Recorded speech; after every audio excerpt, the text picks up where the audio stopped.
Good evening and welcome to the Monday, January 8th, 2024 open session meeting for the Kent County Public Schools Board of Education. The time is 5:35 p.m. This is a notice that we've officially opened this meeting and requesting this session to be in order. The first item on the agenda is the reorganization of the Board of Education for 2024. I will hand over the MC responsibilities to Dr. Couch. All right. Thank you, Mr. President. So what we would like to do at this time, or at least what I would like to do, is open the floor for nominations for board president for 2024. I'd like to nominate Joe Getz for board president. I'll second that. Do we have any further nominations? Who did we just nominate? Joe. Joe? Yes, I like to. You like it. She likes you. Thank you. I'm for it also. Okay. So we have a motion and a second for Joe Getz to remain as board president. I will call for the vote. Those in favor signify by saying aye. Aye. Those opposed? Okay, Mr. Getz, you remain as the board president. So at this time, I would like to open the floor for nominations for vice president. I'll nominate Francois Sullivan. I'll second it. Okay, there's been a motion and a second for Francois. Do we have any further nominations? Okay, this will be easy. We have a motion and a second for Francois Sullivan to remain as vice president. I will now call for the vote. Those in favor signify by saying aye. Aye. Those opposed? Okay, we have, Thank you. everything remains as is. CAC next? Pardon? Are we doing the CAC? No, we do that next month. Okay, very good. Okay, so we will go ahead and move on to the next item on the agenda. First of all, thank you, everyone. We'll move in, have a great year, always. The next item on the agenda is approving the agenda as presented. The administration is recommending the approval of this agenda. Do we have a motion to approve? I make a motion that we approve the agenda. Ms. McGee has the motion. Do we have a second? I'll second. Mr. Rhodes has the second. Any further comments or questions? I just want to remind the board members that we have a consent agenda again, if there are any items on there that anybody wanted to move. Okay, we have a motion and we have a second. If there are no other comments, we'll go ahead and call for the vote. All those in favor? Aye. Aye. Opposed? Hearing no opposition, and the ayes have it, the motion passes. The agenda is approved. The next item is moving into closed session. The Kent County Public Schools Board of Education members, this board, Dr. Karen Couch, the superintendent, Dan Hushin, supervisor of human resources, Adam Constas, legal counsel, and Gail Manley, executive assistant to the superintendent, will move to closed session under General Provisions Article 3-305B.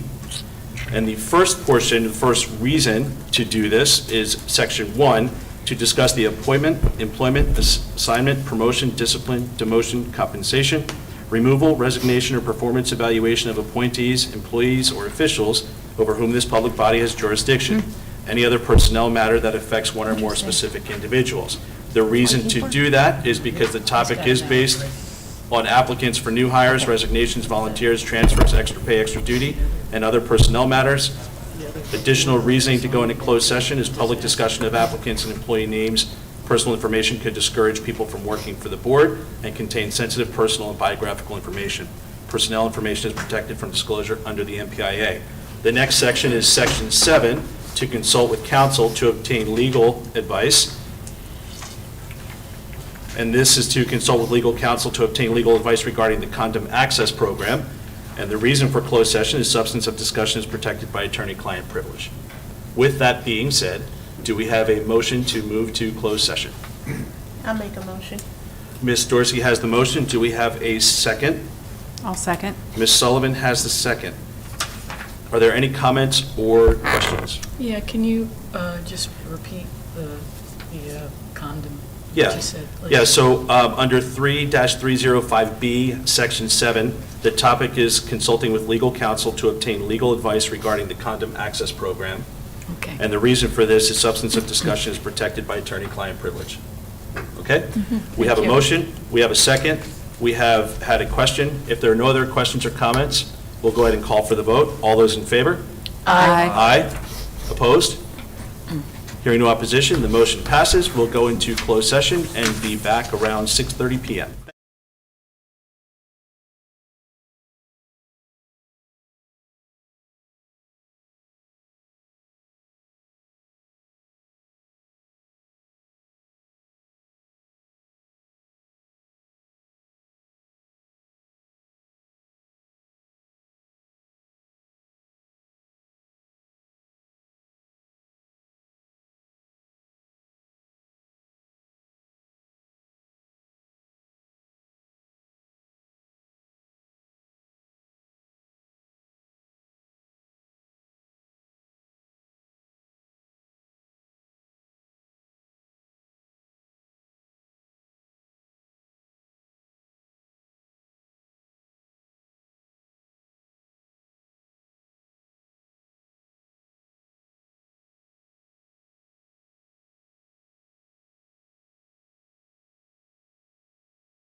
of tonight's meeting. Today is Monday, January 8th, 2024. This is the Kent County Public Schools Board of Education meeting. The first item on the agenda as we open this session is to report on closed session. The Kent County Public School Board of Education members, this board, Dr. Karen Couch, the superintendent, Dan Hushin, Mr. Dan Hushin, supervisor of human resources, Mr. Adam Constas, legal counsel, and Ms. Gail Manley, executive assistant to the superintendent, met in closed session under General Provisions Article 3-305B for two sections. Section 1 was to discuss the appointment, employment, assignment, promotion, discipline, demotion, compensation, removal, resignation, or performance evaluation of appointees, employees, or officials over whom this public body has jurisdiction, and any other personnel matter that affects one or more specific individuals. The reason for this closed session topic was that public discussion of applicants and employee names and personal information could discourage people from working for the board and contain sensitive personal and biographical information. Personnel information is protected from disclosure under the MPIA, That was Section 1. Section 7 was to consult with legal counsel to obtain legal advice regarding the condom access program. The reason for closed session discussion of this topic was the substance of discussion is protected by attorney-client privilege. This session was for information and discussion purposes only. No action was taken. Personnel actions will be voted upon by this board in Section 4 of the consent agenda this evening. Moving down the agenda, we do have the Pledge of Allegiance. Ms. Messick, if you could lead us, that'd be great. Pledge allegiance to the flag of the United States of America and to the republic for which it stands, one nation, under God, indivisible, with liberty and justice for all. Thank you. The next item on the agenda is Section 4, which is the consent agenda. We just need one motion to approve the consent agenda as presented. You'll see the 5 topics listed there. Do we have a motion to approve? Yes. I make a motion that we approve the consent agenda. We have, Ms. McGee has the motion to approve the consent agenda. Do we have a second? I'll second. We have a second by Ms. Sullivan. Any further comments or questions? Could we just say what the 5 items are for people that don't have copies of the agenda? Sure. The A was approval of the minutes of December 11th. It's on the, I was going to say, we have Is the it on the agenda screen on also? the, Okay. yeah. But go ahead, I'm sorry. Okay, you're fine. December 11th, 2023, open session meeting. B was personnel actions. C was policy DL, payroll procedures. D was policy DLA, payday schedules. And E, policy DLB, salary deductions. Thank you. Okay, so we have a motion, we have a second. If there are no further comments or questions, we'll go ahead and call for the vote. All those in favor? Aye. Aye. Aye. Opposed? Hearing no opposition, the motion passes. Thank you. The next item on the agenda is public participation. Ms. Gale, do we have anyone signed up for this first session? No. Okay. Then we'll move on to superintendent's report, number 6. Okay. Mr. Gatz, members of the board, I do have a few things I need to report on. In December, administration received MSDE approval to add technology, computer, and information sciences as a new CTE completer pathway for the high school students.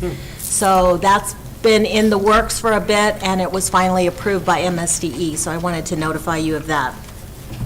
We also received final approval from MSDE that our responses and clarifications to the Kent County Middle School educational specifications were finally approved.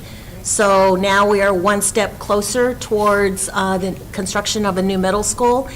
And today, learned that the legislation that will be introduced by Senator Hershey to change the participation from the state in the construction of the middle school, future middle school, is Senate Bill 110. So that will be introduced. Can I ask Yes. something real quick? And this is probably way too in the future, but any indication that we'll get cross-filing by Jay Jacobs Yeah, or somebody I'm in sure. the House? I mean, they were all Okay. part of it, so I'm sure it Okay. will be. But that's all we have for now, is Okay. that. And as you may recall, during the Blueprint presentation, the AIB, which is the Accountability and Implementation Board, provided funding for school systems to hire a technical assistance consultant that would engage stakeholders and provide some guidance as the LEAs formulate their next reiteration of the Blueprint implementation plan. 22 out of 24 jurisdictions agreed to hire a consultant. Our assigned consultant is Dr. LaShawn Smith, who has a background as a principal, equity officer, deputy superintendent with the New Hanover Schools in North Carolina, and she's currently employed with the RTI Center for Education. She was here last week. She had focus groups with the high school students, with teachers. She plans on engaging with the CAC, which is the Citizens Advisory Committee, and she'll put all of that together to help us as we formulate, because we want to continue to have our outreach to the community and to our families and to our staff and students, so that we can make sure that what we put together in our implementation plan reflects the what we consider are important to the community as well, under the parameters of the Blueprint, obviously. After reviewing, the next item is after reviewing our data for the concentration of poverty grants, I found that MSDE had an error on the data for Kent County Middle School. So Ms. Jacomowitz and I made contact with MSDE. They reviewed all of the data, and the corrections were made, and lucky for us, Kent County Middle School next year will qualify for the concentration of poverty grant, which is great news because we can provide wraparound services for those students. And so that will also help us within our budget as well, because that grant will pay for the RN that's at that building. You know, when So- you think about it, it makes sense considering 2 of the 3 schools that feed into the middle Yeah. school already are Right. that designation. so. Exactly. Senate Bill 610 is virtual education, and that passed during the 2023 legislative session, and it outlines a new policy for school systems to develop inclement weather virtual education plans. It also mandates that all LEAs create a prolonged state of emergency for virtual education, which I hope never happens again. But we have to think about what could happen. So they want us to put together an emergency virtual education plan and identify upcoming policy shifts for virtual schools and programs. So in the coming months, Ms. Jacomowitz is going to be meeting with MSDE and going through technical assistance, and we'll decide how that's going to help us. But I just wanted to alert you because it's going to be some changes that we're going to have to think about. It'll affect the calendar as well. And the last item, which is bittersweet for me, during closed session, I announced my decision to retire as superintendent of the Kent County Public Schools effective June 30, 2024.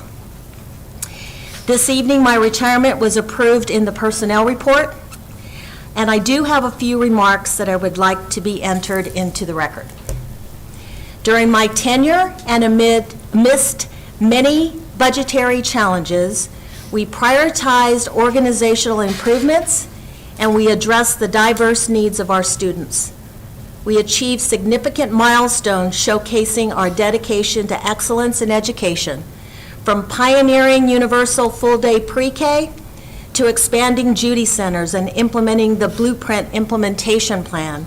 Our commitment consistently drove innovation to provide the best possible education for our students. Recognizing the pivotal role of effective teaching, we have invested in training over 80 teachers and staff in the science of reading, and approximately 70 in Orton-Gillingham. These initiatives propelled our students toward reading proficiency, and in mathematics, a new curriculum and collaboration with MSDE experts advanced instructional methodologies.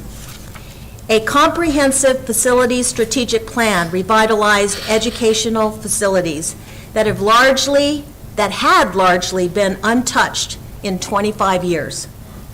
We added security vestibules. We upgraded the athletic facilities. HVAC systems were replaced, and we completed multiple roof replacements.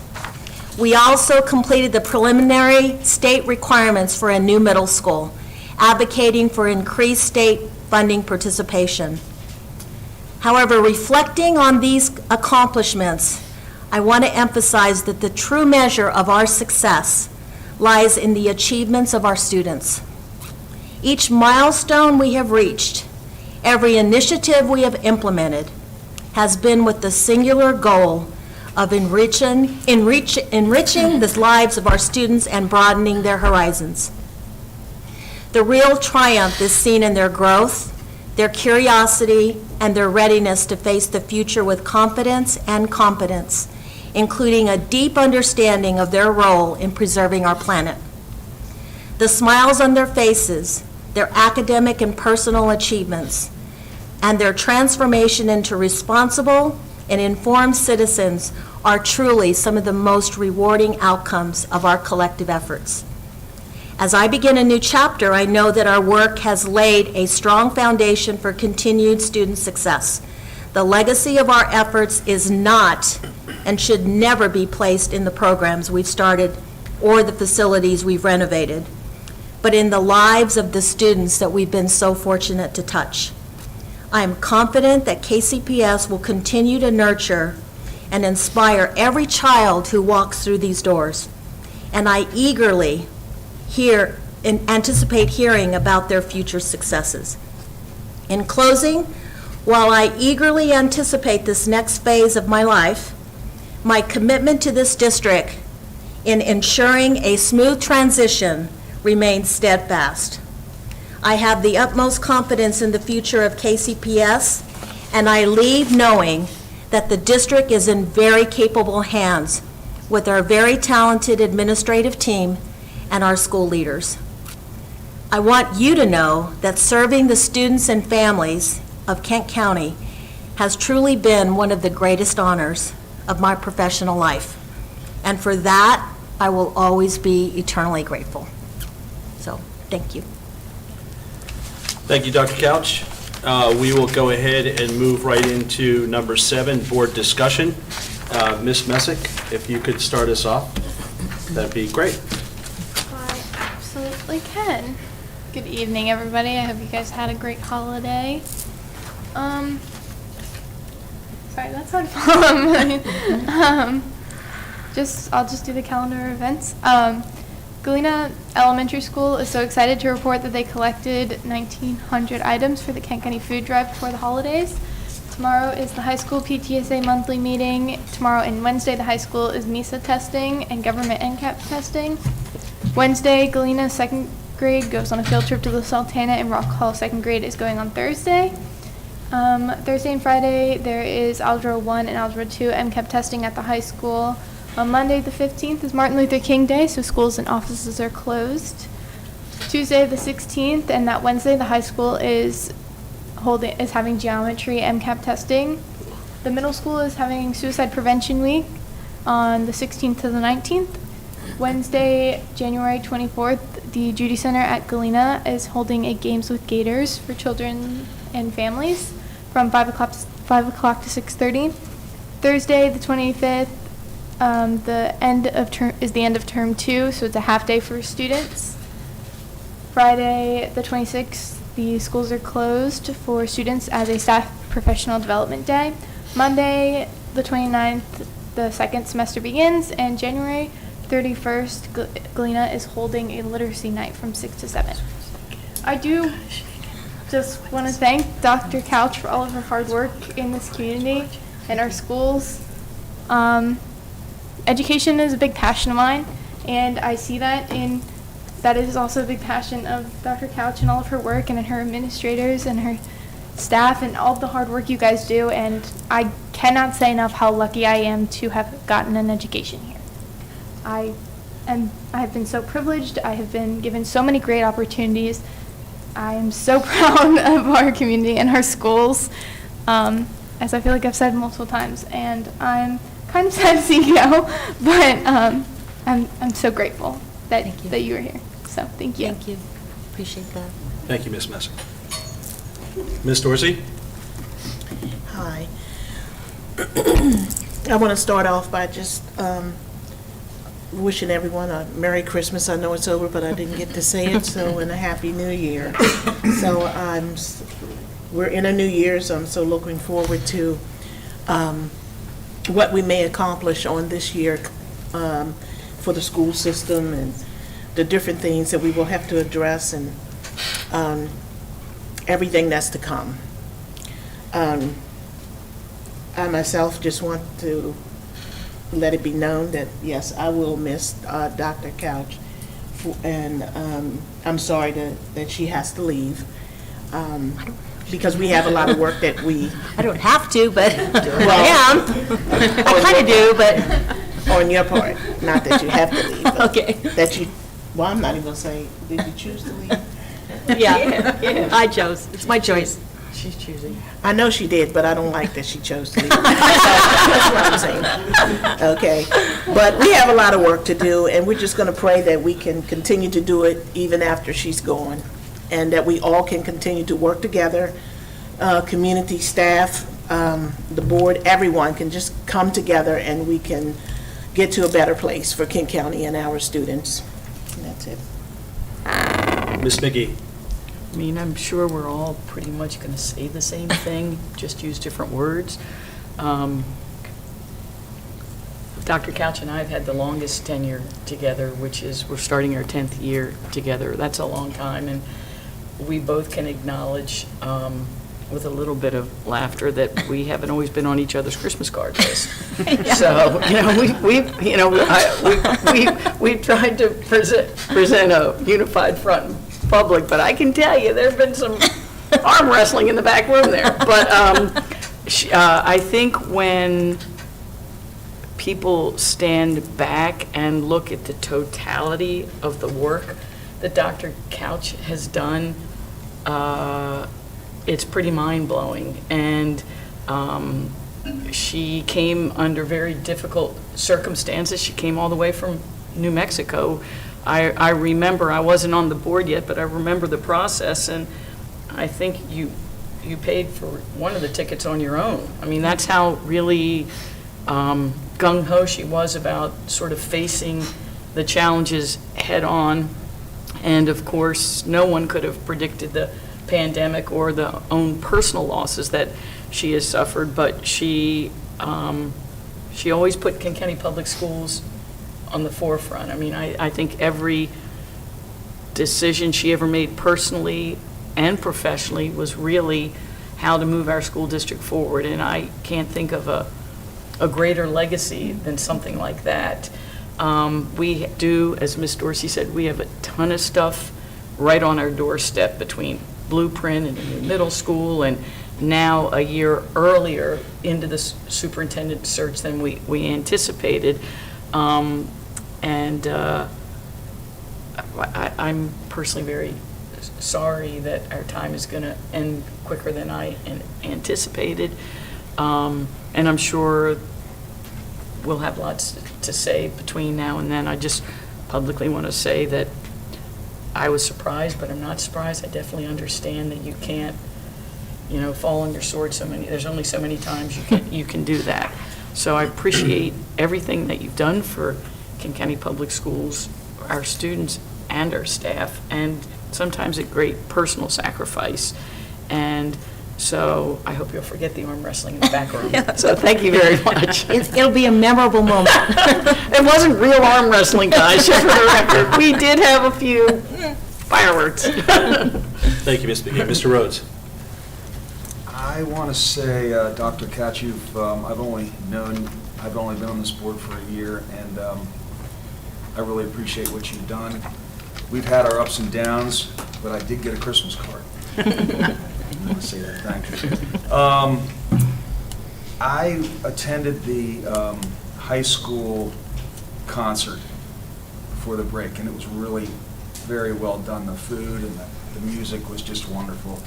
And also, I wanted to say that I got this notice, I guess it came out on the 21st, Thriving Readers at Rock Hall Elementary School. And I just want to say This is great news that was published about what Rock Hall Middle School is doing. I'm going to read a few things. Elementary school. Excuse me, Rock Hall Elementary, apologize.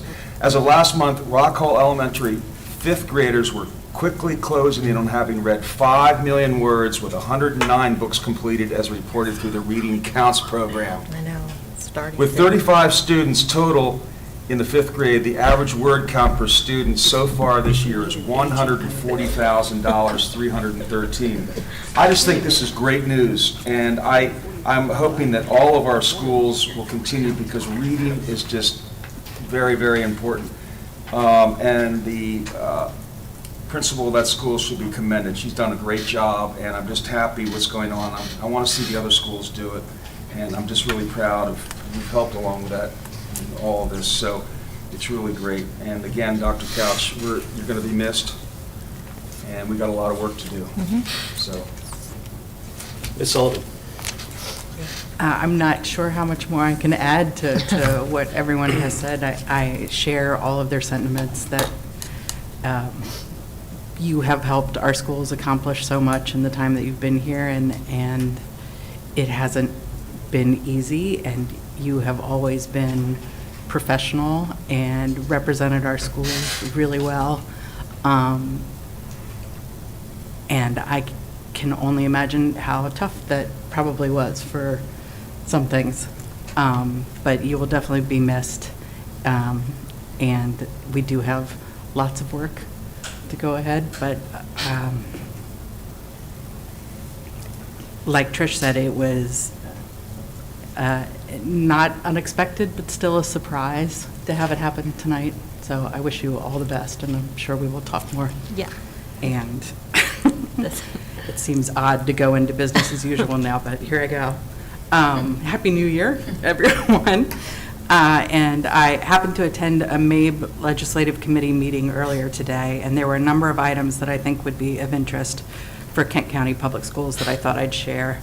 One was about the bill that Dr. Couch already shared. The Maryland General Assembly website has posted pre-filed bills, including Senate Bill 0110, the school construction local cost share alteration sponsored by Senator Hershey. And as was discussed in previous Board of Ed meetings, this bill would request an increase in the state share of school construction for small rural school districts. Also, MABE supports legislation in the 2024 session to make alterations to state and local funding formulas for the blueprint for Maryland's future, including adding an inflation adjustment to the minimum maintenance of effort amount for local funding, reestablishing the MOE escalator to require increased local funding in certain jurisdictions. This was something that was taken out last year, and so they want to try to bring that back, which I think is a good thing. And I thought this was interesting, removing foundation program funding from the 75% school-based funding allocation requirement. This seems to be the hill that everyone is going to be climbing this legislative session. MABE has also made a request at this meeting that we ask our superintendents and other board members to send them examples of how meeting this requirement could negatively impact schools instead of helping, which was its intent. They will also be supporting adding a population density-based adjustment to state funding for lowest populated counties, and requiring state and local government cost sharing for the salaries of local blueprint implementation coordinators. It's early days in the legislative process, but I will try to keep you all posted as more information comes my way. Very Thank good. you. Thank you, Ms. Sullivan. So, a pretty heavy night, and I echo all of the comments made by my fellow board members, but you're not gone, and we will have time to celebrate, and we'll have time to reflect on where we've been and where we're going. As a couple of, if not all of my fellow board members mentioned, we have a lot of work to get done. Obviously, we have the budget coming up. We have normal everyday school business. We have some legislative initiatives. We have a lot of things that we have to do in this process, and one now, most importantly, will be a superintendent search. This is a good time, and I have mentioned often that we are all just chinks in the, or links in the chain, if you will. You know, and we're all part of this. There are many folks before us and many folks after us, so we will all do the best we can. You know, it is sad to see you go. You know, I think I'm number 2 in tenure working with you, and it's been an absolute joy. There's been a lot of ups and downs, but we'll celebrate all that stuff to move forward. What I would ask the board to consider, you know, certainly Dr. Couch's work will continue. We're talking about the budget calendar tonight, but I would ask if you would indulge me. We definitely need to regroup. Tonight is a very heavy night, so I would like board members to kind of think about this this evening, and then also kind of what your thoughts are, what you're looking for. The search process can go in different ways, different avenues, but certainly it's meant to be an inclusive process of community members, administrators, teachers, parents, students, all of us. And I would just ask that, you know, just take some time, think about it. And I'd like to, if possible, look to schedule a day for us to regroup sooner rather than later. So I was looking at my calendar here a little bit ago, and the earliest I have is January 23rd, which is a Tuesday. I'm not sure if that works for the board members. This would be an open meeting where I'd like to have the superintendent search be the only topic of the evening, so that we can kind of come back from tonight. So I'm not sure if your calendar is what they look like or how that looks, but I would love to consider the 23rd. I can make that. I was just going to say that the only conflict before that would have been the CAC meeting, Yeah. which is the night before, so, yeah. Yeah, so I mean, if everyone's okay with the 23rd, if we did like a 5:30 here, that would be. Just open session. Yeah, just open session, that would be fantastic. Again, you know, take some time, think about it. You know, we've got a lot of decisions and thoughts to be made, and we'll definitely take that time to do it. To the school system, we're here. We got your back. Everyone's okay. We'll definitely move forward together. We're a solid, small school system. We will always succeed and prevail. We always do. And just know that we're going to need all of your input. You know, and I just want to encourage everyone to start also thinking about what the next space looks like, because we're definitely going to be listening. And that's all I have for tonight. Okay. Let's move into education services. I see Mr. Hushin walking forward. FY 2024 school calendar discussion. Good evening, President Guest, Dr. Couch, school board members. This is always a fun discussion that we get to engage you all in, as this is a decision that you all get to make each year, and it gets a lot of attention from everyone. So tonight joining me is Dan DeVillio as well as Gina Giacomowitz. Just to kind of inform you of the process we've engaged in so far as we work towards developing the FY25, the 2024-2025 school year calendar. In front of you, yes, you have 3 school calendar draft templates that we'll get into here shortly. But to start things off, I'm actually going to turn it over to Dan so he can highlight how we got to the point of drafting up these 3 calendar templates.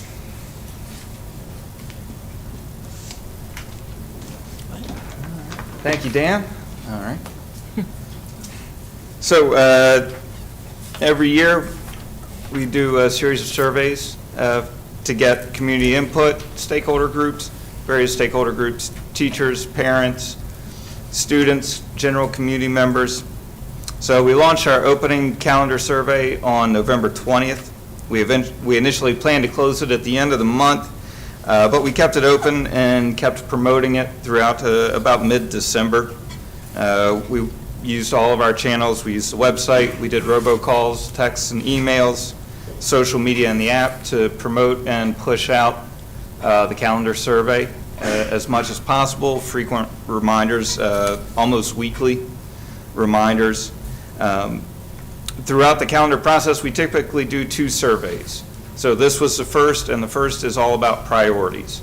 You know, we don't put out any draft calendars at this point. We're just asking things like, you know, start and end dates for the year, what sorts of breaks do you want in the middle of the year, that sort of thing. So the second and final survey of the cycle will come after this meeting, in which we do put out draft calendars for community input based on your direction. All right. So in our first survey, we received 386 responses. It's about 50 fewer than we received for our first survey last year. But for the final survey last year, it's the exact same number. So when we put out the drafts last year, we got 386 responses. So of those 386 responses, about 48%, around 189 responses, came from parents and guardians. 46% came from staff, just shy of 4% from general community members, and about 2% from students. All right. So, looking at the priorities, we started with what's become our typical starting point question. Do we want to begin school before or after Labor Day? Nearly 70% said they preferred starting after Labor Day, which this year falls on Monday, September 2nd. So we'd be looking at September 3rd. We did give 3 options on this. We started with 2 weeks before Labor Day, which would have been August 19th, a week before Labor Day, which would have been August 26th, and then the day after Labor Day, September 3rd.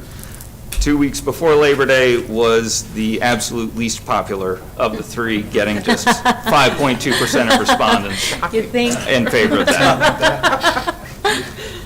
That's funny. So every year, we have the MSEA Convention Day. You'll see that the responses dipped on this, a number of responses. That's because we do state that this is a question for KCPS staff.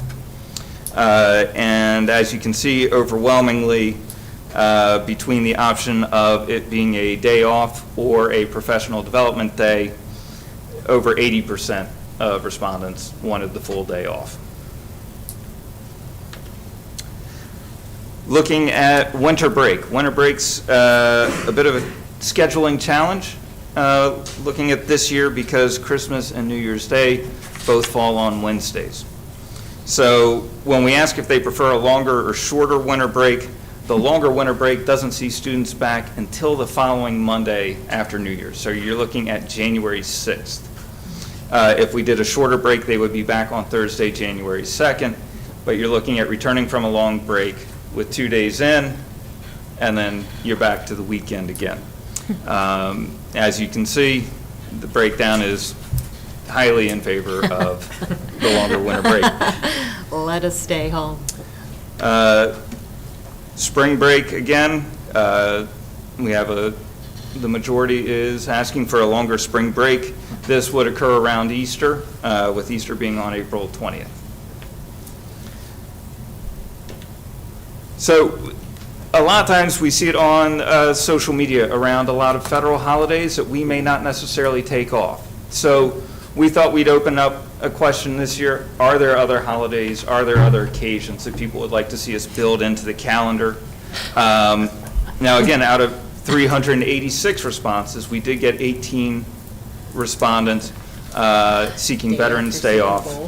13 asked about Indigenous Peoples Day, Columbus Day, 5 for Election Day. We got 5 comments asking for more inclusive holidays reflective of our Jewish and Muslim communities. And we do get some conversations around Halloween, and that was reflected in the survey, whether it's Halloween off or the day after Halloween being off. And then we did get one person asking for the day after the Super Bowl off. The game runs pretty late. I mean, it starts early,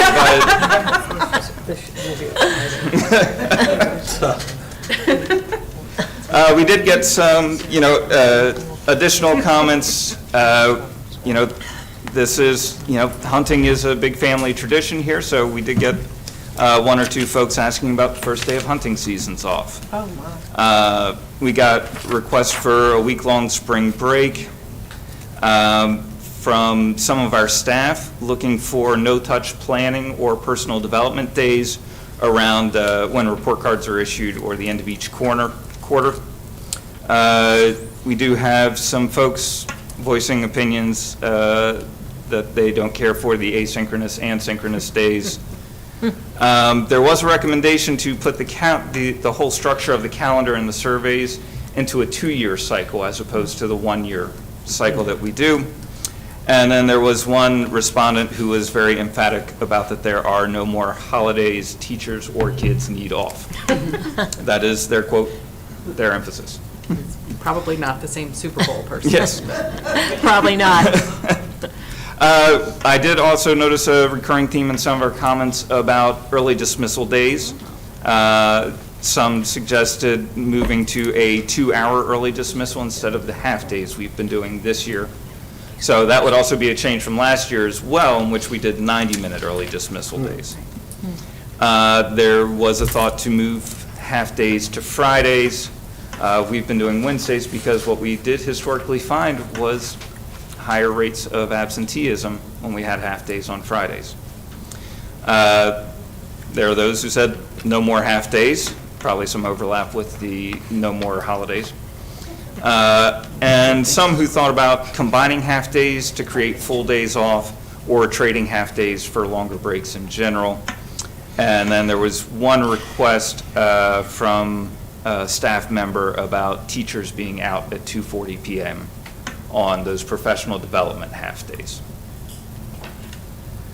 And so what's next? Goes back to Mr. Hush. Thank you very much, Dan. So with all of that info, we met with our calendar committee on December 19th, and based on all of that information, as well as the contractual holidays and obligations through MSDE and COMAR that we must adhere to, we developed these 3 draft templates that you have in front of you this evening that I want to spend a little time, just going through, asking for your feedback, suggestions, and then we are actually going to go back to our calendar committee early next week, put the final templates together, and have them out for a vote by the end of next week, which will give us almost 4 weeks of having the calendars up for a vote. If it is okay with you, the calendar committee's thought was to bring you the top 2 choices back, but that is something we can certainly decide on this evening. If you look at the, actually, let me start off with this. And this touches on what Dr. Couch discussed earlier during her superintendent update. We've built these 3 calendar templates with 2 inclement weather days built in based on the info that came down from that Senate bill. And Gina can just jump in just real quick just to kind of explain why we went with only building in those 2 days. So as Dr. Couch mentioned earlier, on December 20th in the transmittal, we received notification about Senate Bill 610. And basically it has 3 prongs to it. The first one being the inclement weather plan. The second one, the prolonged state of emergency, and then finally policy changes for virtual schools. What Dan is referencing now is only the piece that relates to the severe weather plan. And there have been changes. What we've been doing traditionally for the past 2 years, where we provided a plan with both synchronous and asynchronous days, that is going to sunset this year. So that will be the end of that process. No longer will we need to submit to the state board our plan. There will be still expectations at the district level for the board, and that includes authorizing the superintendent to provide virtual days. And this is to be done in a public discussion during an open meeting, and you will vote to give her that authority to go ahead and, with approval, to implement those virtual days in the event of severe weather. There are a few caveats, and one of the things that Mr. Hushin was referring to, and this impacts our calendar, is that in the past, we were able to say we will do X number of synchronous days, but now in our new plan, we must utilize any days that are in our existing calendar. So when that calendar is approved, if it's approved with 2 days of inclement weather, before you consider going virtual at all, you must use those 2 days, and then you can be authorized to use additional days as needed. I mean, use them like the traditional Yes. snow day? Right, exactly. Okay. So it's interesting, it kind of mirrors the practice that we put in place anyway. Right. We had an agreement all along that we would not jump to any type of synchronous learning without using those, but now that's the path that the state is also And taking. actually, I might add, that's what the association wanted us to do. They wanted us to build the snow days in, knowing that we could use virtual learning, but they wanted us to use the snow days first, the traditional snow days. So at least we had an option to where we wouldn't have to go beyond the calendar and have to make them up later. It would be designated in the calendar, but then we had the option of doing virtual, so it would count as days in school.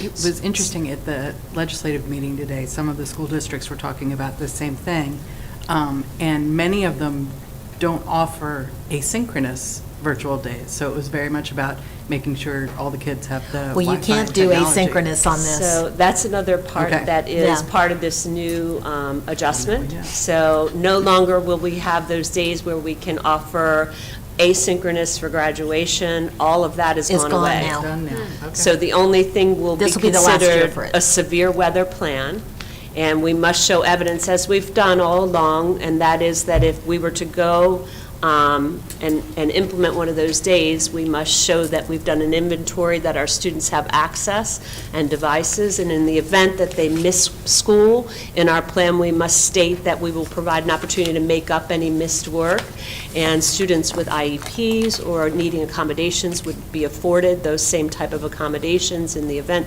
So I think they've thought through every piece of it. I don't really see it being very different from the type of plan that we've implemented in the past. However, changes like there will be no more asynchronous days definitely is a big shift. Thank you, Gina. So if we look at the draft calendar templates that we have in front of you, they are, pretty self-explanatory. I do want to highlight a few items. The winter break on the pre-Labor Day calendar does include an extended holiday that would go through January 3rd with students returning on January 6th. If we jump down to March, one of the things that actually came up on the calendar survey and was at the heart of our discussion when we met with the calendar committee was adding in a second parent-teacher conference day in the springtime. Specifically, one of the points that was raised was, at the high school with having a block schedule now, students get a new roster of teachers at the end of January. So when they go in the beginning of the school year, they're only meeting with the teachers for the first semester and then don't have that opportunity to sit down. But I would be remiss if I didn't also say that this has been an ask by our elementary staff as well for quite some time now. So we did put it into 2 of the 3 templates. Thought it could be an item that we could discuss further this evening.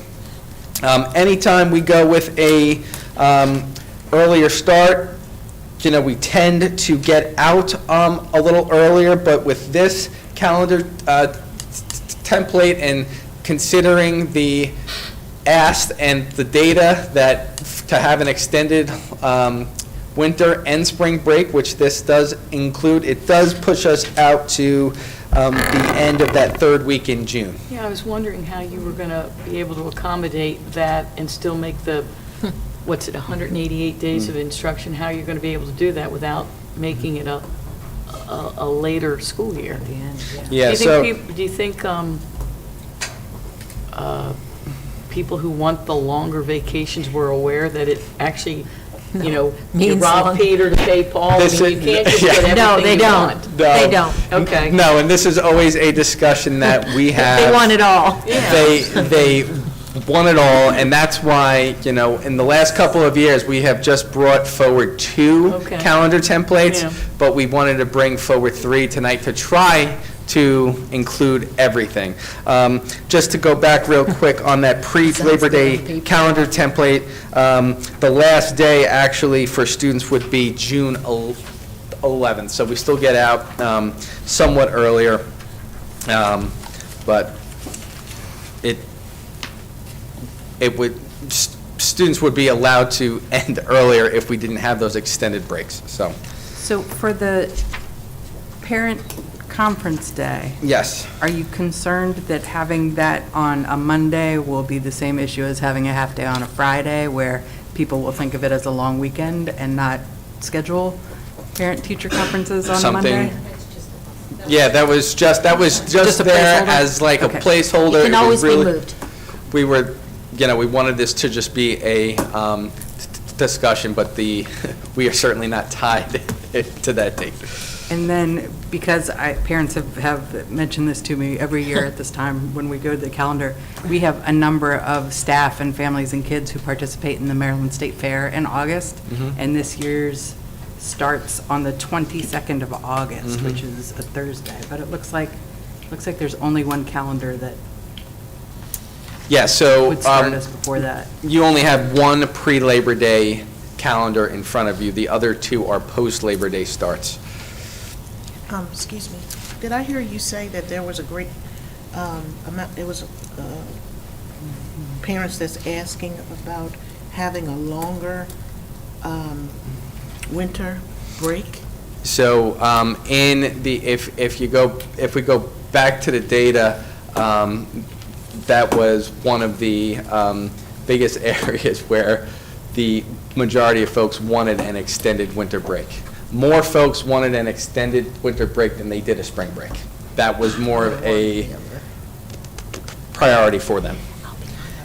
Looking at whether it was more so parents or students that, or staff that said that, I don't have that exact info, but in an overall standpoint, that was one of the main priorities based on that data. Even though that's one of the longest breaks that we have on the calendar as is.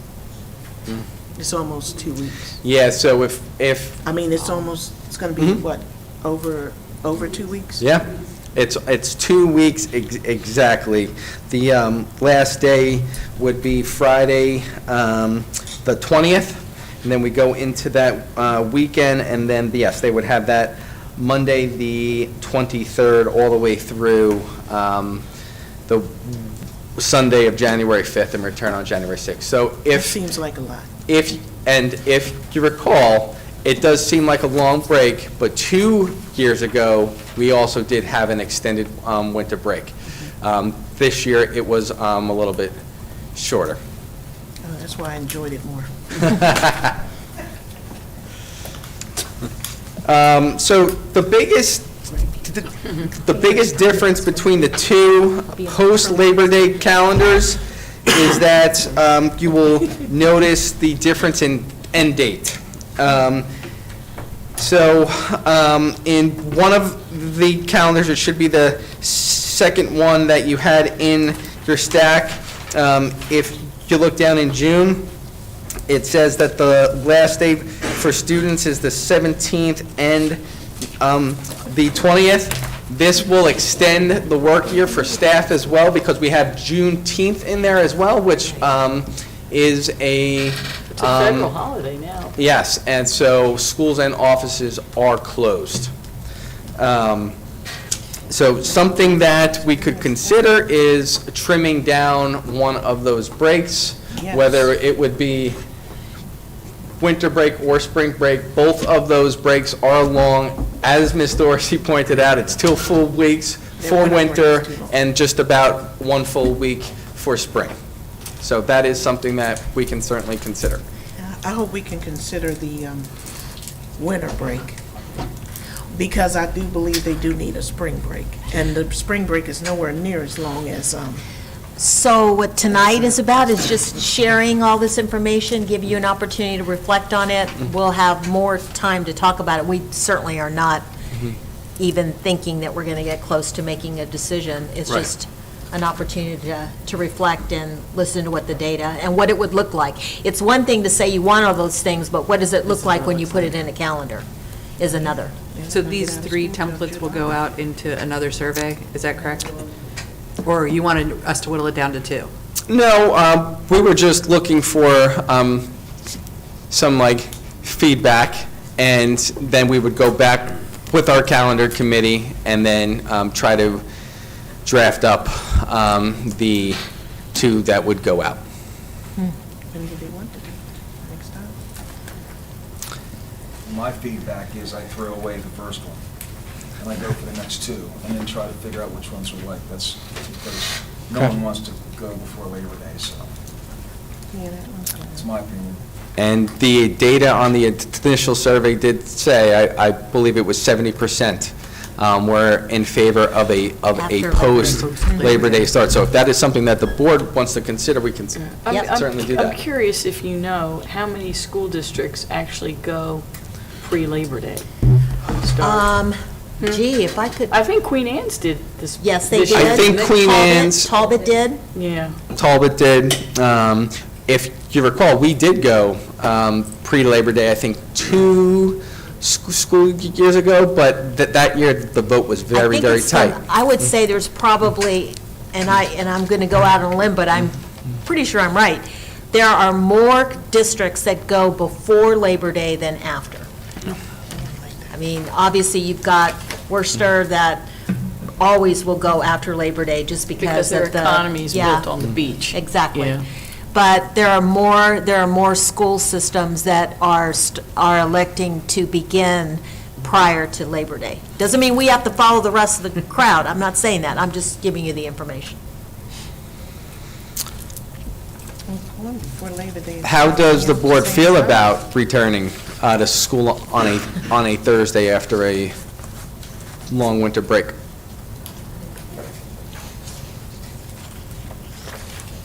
You mean on the January 2nd? Yes. As opposed to January 6th? I think it's a waste of everybody's time.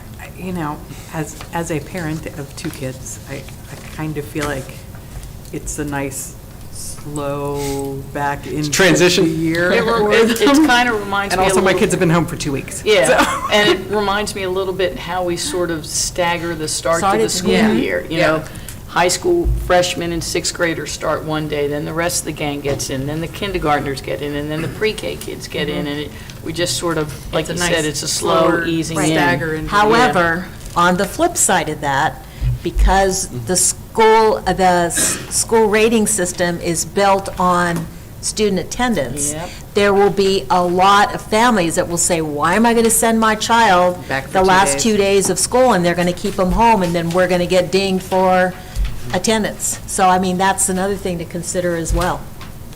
I don't have a problem with those 2 days afterwards, but don't have a half day on that Friday. Friday of, Well, the 2 days after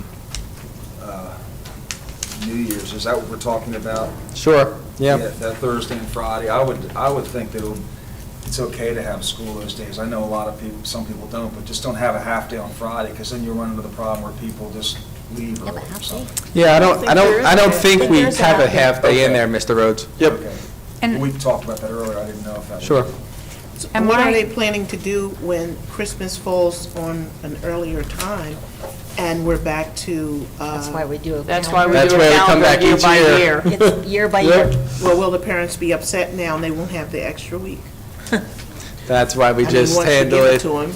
each and every year. I think we should provide options and let them see when school ends, and let everyone look at the full picture, and make some decisions based on what the populace states. So, right now, with the 2 post-Labor Day starts, being that both breaks are the same, would you like to see one of the calendars to have a shortened break so we end school a little bit earlier? Yeah, I was thinking that sort of the script, but my memory fails me as I get older, was sort of a decent Christmas break, and then a short spring break that kind of makes up for it, so that sort of puts us back on track to a fairly early, like first week of June, everybody getting out kind of thing. And are we also no longer doing PD days No. every month? No, we do. We are, it's not in these templates, but we Okay. will have those in Okay. for the final vote. Gotcha. Oh, right. I see the question They're mark. there, yes.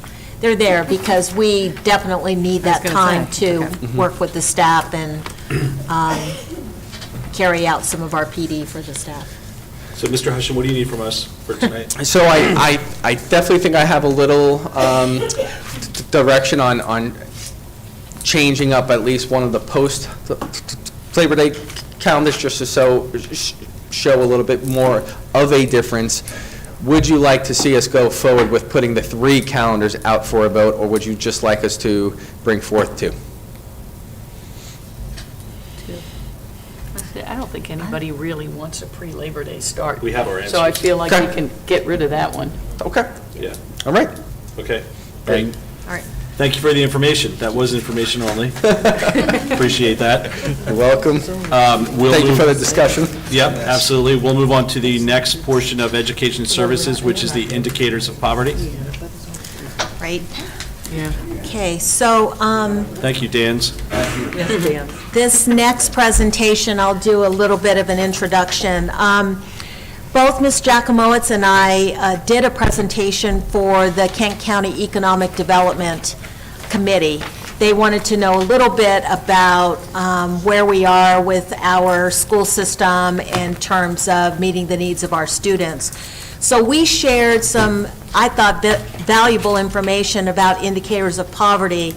And if you recall, in the blueprint itself, it talks about, the legislation for blueprint, it talks about coming up with a definition and a change in how we look at poverty in our schools, and we also identify them in terms of how we provide wraparound services. So we shared a lot of our academic data. We shared everything. We didn't hold back. We shared the good, the bad, and the ugly.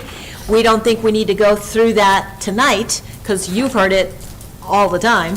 But we thought the important part of this would be to share the information about indicators of poverty and to share how our district has changed over the years and how that also addresses a lot of what we do to meet the needs of our students.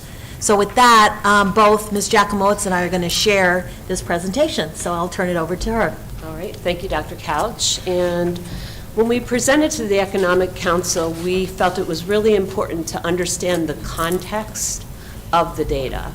And that's what sort of propelled putting this show together, or this presentation together. So on the first slide, you'll just sort of see a little bit about who we are by numbers, the number of students in each school. Again, I think that really brings home our small size. And then the demographic breakdown. So again, I don't think anything there is a surprise to you. You're very familiar with our students, but it's helpful to see the actual numbers. At the bottom of this slide, you will see a number 1 and a description. And we decided to place this on the slide because we felt it was incredibly important to understand that oftentimes when we talk about our data, we're talking about rankings and where we fall in comparison to the other counties in the state. Well, this number 1 is really pointing out that Kent County Public Schools is number 1 according to Maryland Poverty Profiles Report.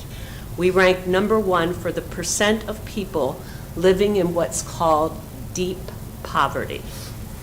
As you know, poverty is a major predictor of challenges in learning, and so when a district is identified as a district of deep poverty, tonight we're going to share what that means in terms of some of the unintended challenges that go hand in hand with that as well. Poverty-stressed populations have fewer resources, and again, what does this do? It really perpetuates the inequities that exist as well. Can I ask a question? This refers to data from 2016. Do we have anything a little more updated? That's the most That's the recent. most recent Right, Really? it's census data for the Maryland Poverty Profile. Okay. So that's when the Maryland Poverty Profile report was last. Okay. Huh.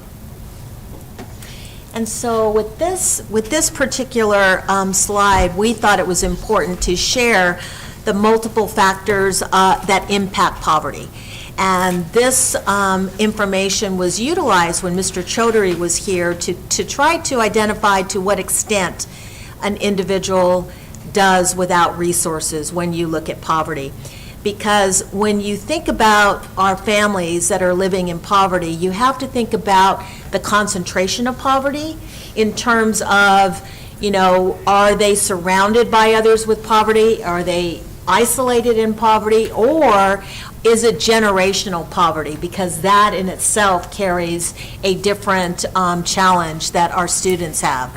So when you look at all the multiple factors that impact poverty, we look at the family and household income. We look at the highest level of education. Often in poverty, you're going to have families that haven't graduated from high school or only have a high school diploma. Their occupation, you know, the parent and guardian, are they working, are they unemployed? And then also looking at how many members of the household are in that family. Are they single-parent families? And do they own their home? Do they have, what is their household composition in terms of, is it just a mom and the family, or is it just a dad? You know, is it a single-parent family? Oftentimes in poverty, you're going to see that you don't have two-parent families. And so that is a challenge for the students, and they experience a great deal of difficulty as a family. And also the neighborhood is what I was talking about.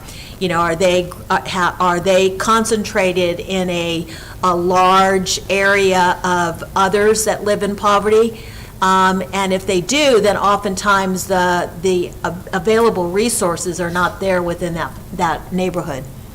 So what Dr. Couch is describing is also called the Maryland Neighborhood Tiers of Poverty System. So again, it's bringing us out of what we've used for years, just identifying family from their free and reduced meal status, to looking at a much broader way of understanding the impact of poverty. On this slide, it shows the various neighborhood tiers, and this is a socioeconomic status score and the tiers to each neighborhood. This is defined by the census block group. The socioeconomic status of a student's parents or guardian, as we know, is the strongest predictor of academic achievement. But the concentration of poverty within a neighborhood in which an individual resides also has an additional negative effect.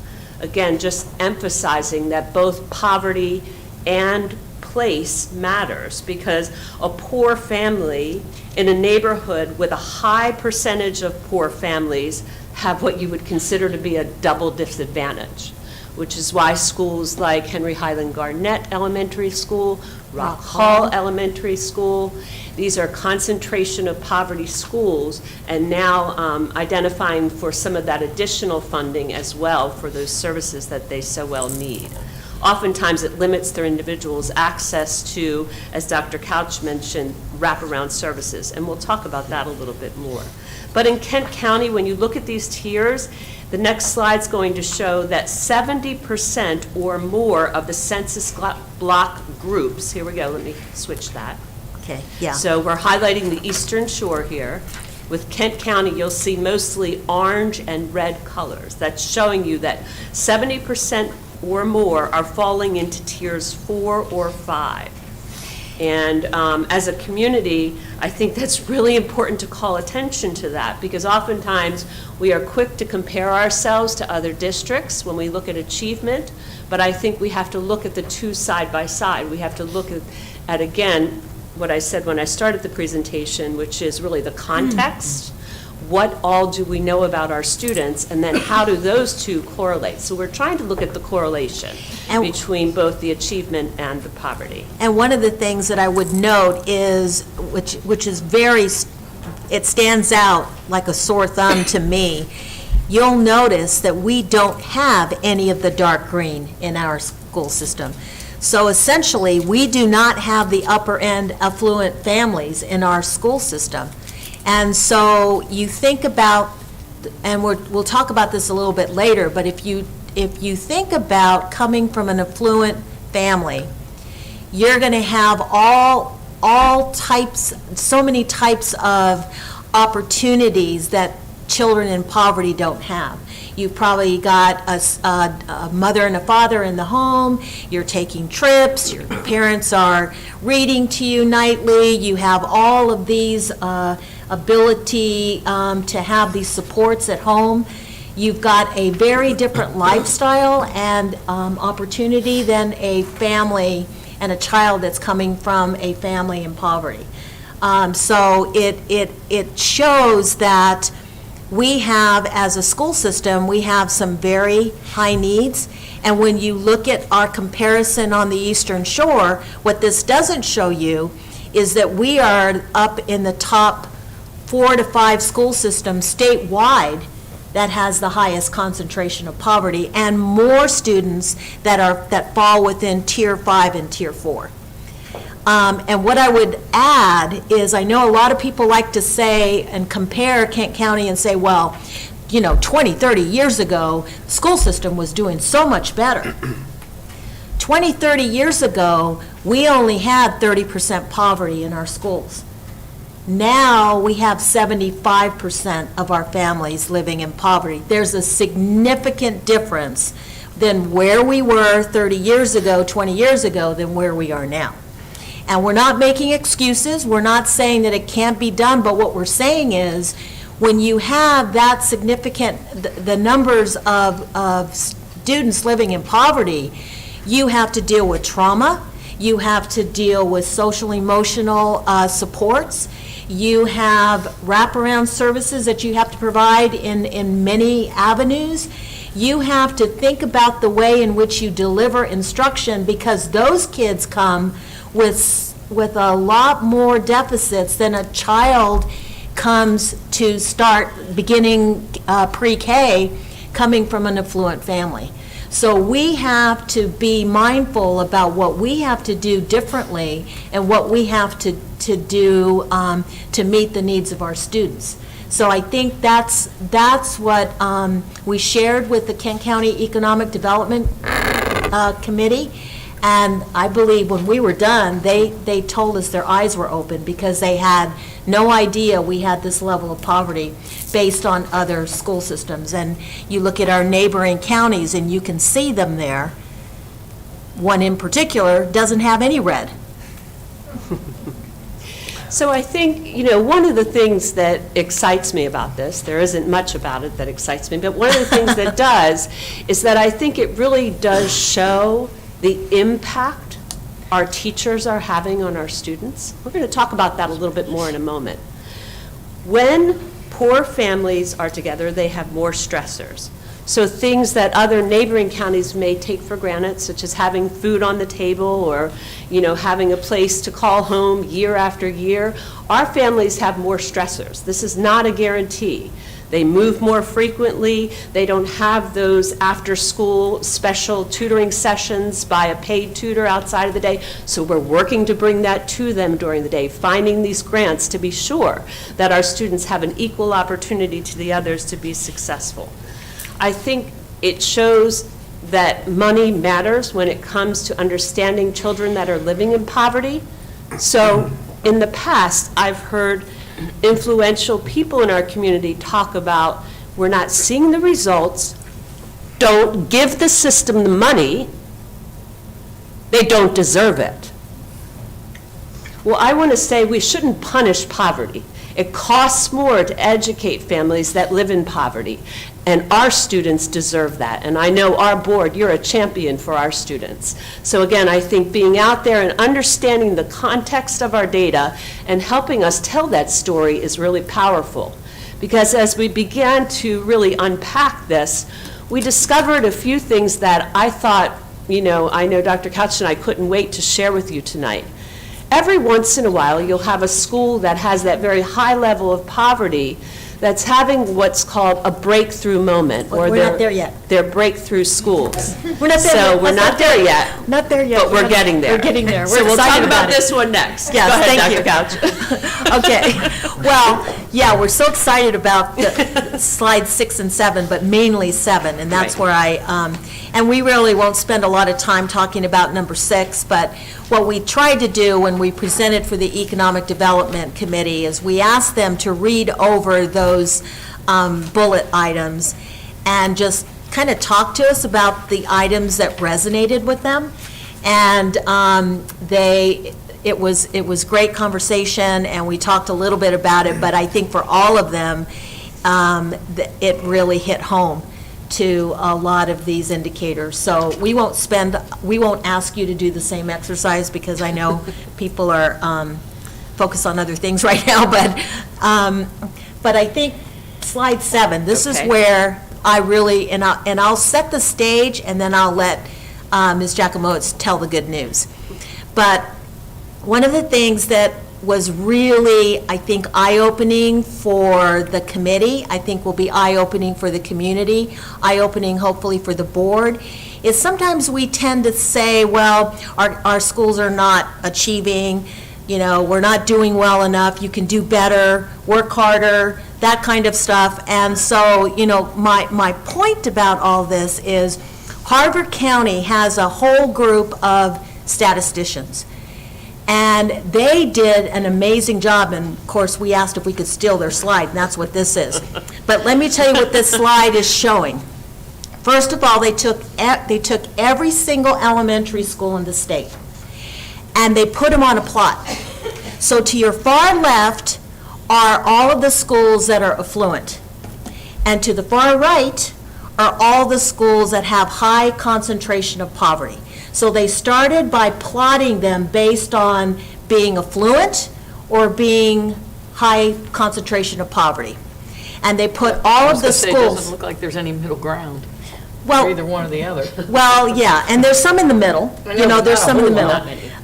But they plotted every one of them. And then they went back and they said, okay, so how are these schools doing as far as academically and high achievement based on their level of poverty or being an affluent school system? So this is where we're so excited when we looked at this data, and I said, oh my gosh, we have to share this with the board, because I think that helps you understand that we are moving in the right direction, and we are making a difference, and our teachers are doing a fabulous job. So with that, I'll share. So as you can see, affluence tracks with high achievement. So to the left, it is really not unusual or should not be a surprise when you see your very affluent counties performing in that top quadrant. You'll see them up there where it says high achievement, low poverty, high achievement. But the school that I started to almost say it just a little too soon, I wanted to talk about the breakthrough schools, those that are really making the transformative measures to break through those barriers, to move from what's considered to be low achieving into the high achieving top right corner. So you'll see how very, very few schools are up there, but if you look closely, and I apologize, I know there's a million dots and it's very hard to see. If you look at the two schools that are over to the far right, you'll note that one is in navy blue. Right, and I would say, just keep in mind, they're over there, far over there to the right, because they are some of the highest concentration of poverty elementary schools in the entire state. That's where they are. So just keep that in mind when she goes through this. That's exactly where I was going. Okay. So they're over there for that reason. So there they are, the highest level of poverty. You would expect them to be at the very low end of achievement, so you'd expect them to be at the bottom. It is unusual for schools to be creeping, crossing that midline. You see the midline where you're moving from low to high. But I just want to point out what a celebration. So you see that navy blue school, how close it is to the line? That is Garnett Elementary School, doing some really phenomenal things to break through and move students that are facing all those barriers along the way and moving to that high level of achievement. In the green, you'll see another school. Again, they're still in the high poverty category, but they're closer to that middle range of high poverty. But they're also slightly above Garnett Elementary School, and that's Galena Elementary. Again, look how close they are to breaking through that line. And the story of the evening, as you can see, is the red school, who is one of the schools that actually went over into the high achieving category, and that is our Rock Hall Elementary School, one of the few schools that is over to the far right, highest level of poverty, yet broke through the transformational line and breaking into high achievement. We should be able to hold our heads high when we look at our elementary schools and see we don't have any that are high achievement falling at the bottom of the low achievement, high poverty. They are all working to push themselves and break through. Is there more work to be done? You better believe Absolutely. it. I mean, there isn't a leader in our schools that is sitting down and saying, well, now we've done it. Not at all. Because in a small system, the other thing we know is 3 or 4 students can make a big difference. So you can bounce in and out of that line just from a few students. So every single child matters. And this next slide, I think, is my favorite, and it's just about that we are on the path, which is the expectation to being a high-performing school district.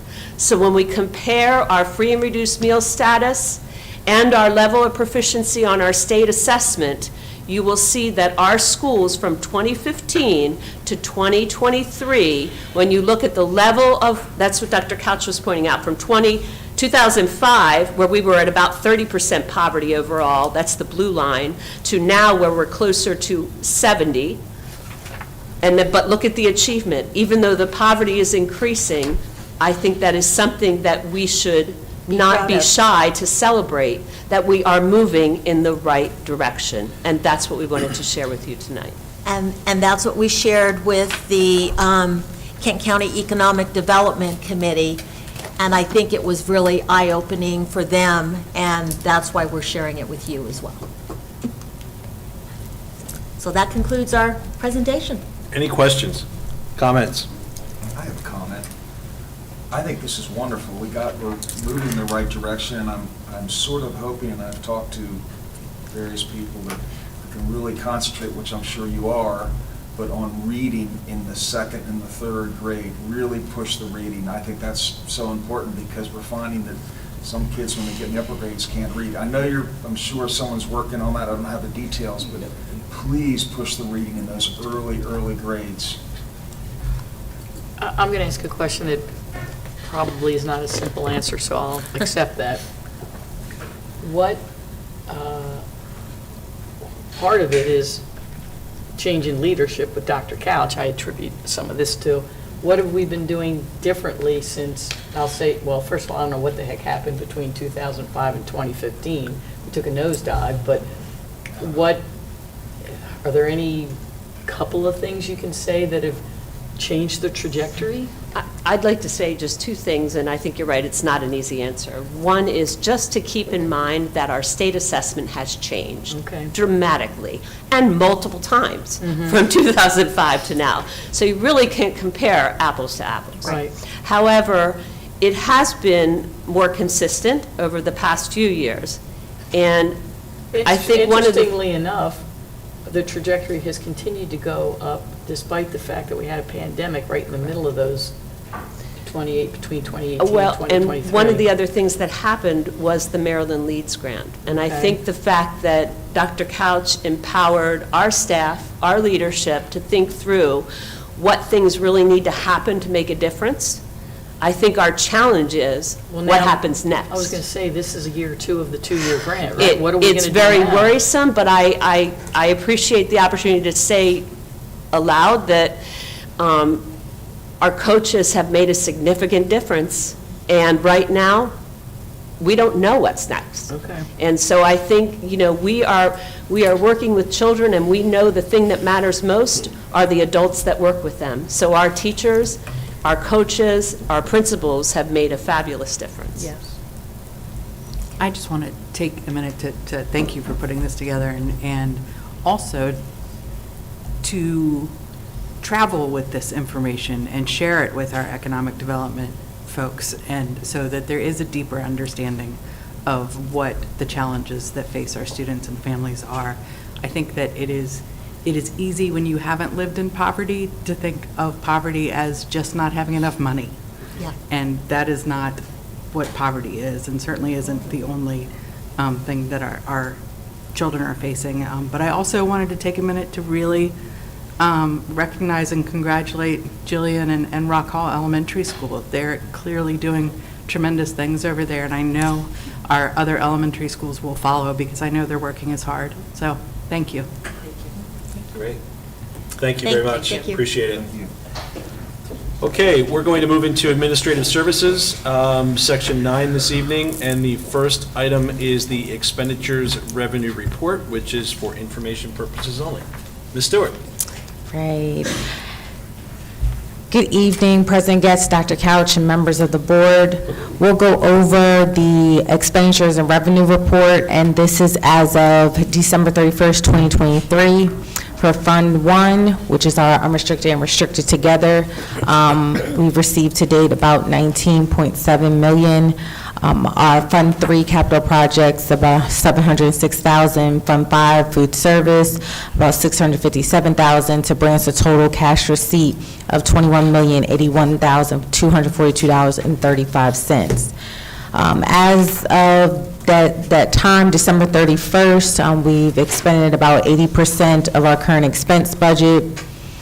Moving to our school construction, this just shows you what we have expended so far on our outstanding school projects, and that's about $562,000. Our food service fund, we've expended about 81% of our budget. We moved to our restricted funds, about 32%, and then the last page just gives a funding overview of receipts and expenditures. Any questions? Are there any questions for Ms. Stewart? Does that 32% seem low for this point in the year for the expenditures? No, because we do have like high-end grants, Maryland Leads being one of them, and essentially it being, it's kind of like a standstill with budget amendments. That necessarily doesn't surprise me. Thank you. No problem. Okay, thank you, Ms. Stewart. We appreciate that. We will now move into the Uniform Guidance Compliance Report, fiscal year 2023. All right, so as you all know, we have our financial statement audit, but then we also have the Uniform Guidance Compliance Report. This is an audit of all of our federal awards.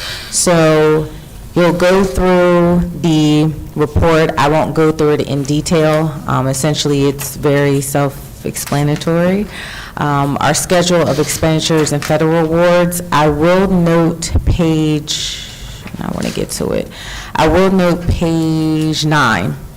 I will draw your attention there. Page 9, note 1, it says that the auditor's report expresses an unmodified opinion on whether the financial statements of the Board of Education in Kent County, Maryland were prepared in accordance with GAAP. That's something to note, that we received an unmodified opinion on whether, on our financial statements, which is the highest level of opinion to receive. And then backtracking up at the top as well, on page 3, this is also coupled with an unmodified opinion on our uniform guidance audit. You'll see that in the second paragraph under the opinion, it says, in our opinion, the Board of Education in Kent County, Maryland complied in all material respects with the types of compliance requirements referred to above that could have a direct and material effect on each of its major major federal programs for the year ending June 30th, 2023. So all is well with our federal awards. There were no issues, no findings, and pretty much administration is requesting board acceptance and approval of the uniform guidance report. First of all, thank you and congratulations on that. Appreciate it. As Ms. Stewart has just mentioned, the administration is requesting board acceptance and approval for the fiscal year 2023 Uniform Guidance Compliance Report. Do we have a motion to approve? Make a motion to approve. Ms. Dorsey has the motion. Do we have a second? I'll second. Second by Mr. Rhodes. Any further comments or questions? Hearing none, we'll go ahead and call for the vote. All those in favor? Aye. Opposed? Hearing no opposition, the motion passes. Thank you very much. All Okay, right. we'll move into the year-end budget projections. Ms. Stewart? All right, before I get started with the fiscal year 24 year-end projections, I do want to give a shout out to my grant specialist, Christina Baxter. She is the one that handles all of our grant funding, the day in, the day out. She's been phenomenal, so she was a very big help into us receiving the opinion that we did from our auditors. All right, so year-end projections for 2024. As we look into revenue, what I'm showing you is our revenue of our local funding, our state funding, the amendments that we had, because we had an amendment to our non-public placements as well as the blueprint coordinator, and the amount of fund balance that we stated from fiscal year 22, that we were only going to use $800,173 to help fund fiscal year 24. This does not include any budgeted, we do have other revenue that we receive that consist of like our athletic gate receipts. We have excise taxes, sometimes local donations. It does not include that. So that's just none of that, because those funding sources, those other local funding sources are allocated for those specific reasons. But to this point, it is projected that we are to receive and pretty much guaranteed $30,879,710. When we move into the expenditure projection, as required, I believe in Maryland state law with our funding, we have to budget based on categories. So to the left, you see all of the categories that we have from administration to fixed charges. Capital outlay is not listed because capital outlay consists of our agent schools and our May funding that we get to do some like workman's comp prevention and liability prevention. Those funding sources are automatically allocated for. So it's not applicable to what we mainly need to really function operationally. So as you can see, based on what is budgeted for those categories, and the middle column includes both actual and estimated charges to get us to year-end 6/30/2024.